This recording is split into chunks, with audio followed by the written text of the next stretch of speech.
था एक ऐसा प्लेटफॉर्म जो आपको इंटरनेट की सहायता से किसी भी क्षण किसी भी समय मनोरंजन की सामग्रियां उपलब्ध कराए। परंतु महोदय, वर्तमान में ओटीटी का दायरा केवल इन प्लेटफॉर्म तक ही सीमित नहीं है, वरन व्हाट्सएप और फेसबुक जैसी कंपनियों के द्वारा किए जाने वाले वीडियो कॉल्स और भेजे जाने वाले मैसेज भी ओटीटी के दायरे में आते हैं, क्योंकि ये सभी कंपनियां मोबाइल नेटवर्क का यूज ना करके इंटरनेट का यूज करते हैं। अब मैं आप सभी के समक्ष कुछ ऐसे मुद्दे प्रस्तुत करूंगा जिनके द्वारा मैं बताऊंगा कि भारत सरकार के द्वारा ओटीटी को सूचना प्रसारण मंत्रालय के अधीन लाना उचित नहीं है। मेरा पहला मुद्दा निष्ठा को लेकर है।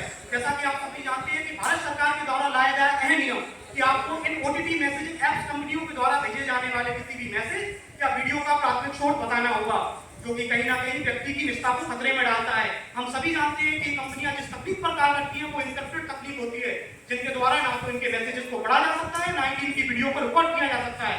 परंतु सरकार का यह कहना कि आपको इसका प्राथमिक स्रोत बताना होगा, कहीं ना कहीं व्यक्ति की निष्ठा को खतरे में तो डालता ही है, साथ में व्यक्ति की निष्ठा के मौलिक अधिकार का भी हनन करता है।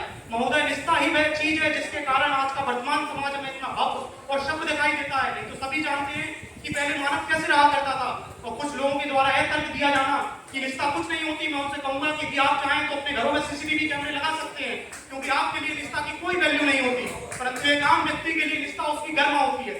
महोदय, मेरा दूसरा मुद्दा सेंसरशिप को लेकर है। जैसा कि आप सभी जानते हैं कि टेलीविजन पर पूर्व में ही सेंसरशिप एक्ट लागू किया जा चुका है, परंतु यदि हम ओटीटी पर भी सेंसरशिप एक्ट लागू करते हैं तो टेलीविजन और ओटीटी में क्या अंतर रह जाएगा? ओटीटी तो एक स्वतंत्र प्लेटफॉर्म है जिसकी परिकल्पना इंटरनेट पर आधारित है। यदि हम बात करते हैं सेंसरशिप को लेकर, तो सेंसरशिप का मतलब ही होता है किसी की क्रिएटिविटी को कैद करना। यदि आप किसी व्यक्ति को एक 4x4 के कमरे में कैद करें और उससे कहें कि अपनी रचनात्मकता को दिखाइए, तो वो कभी नहीं दिखा पाएगा।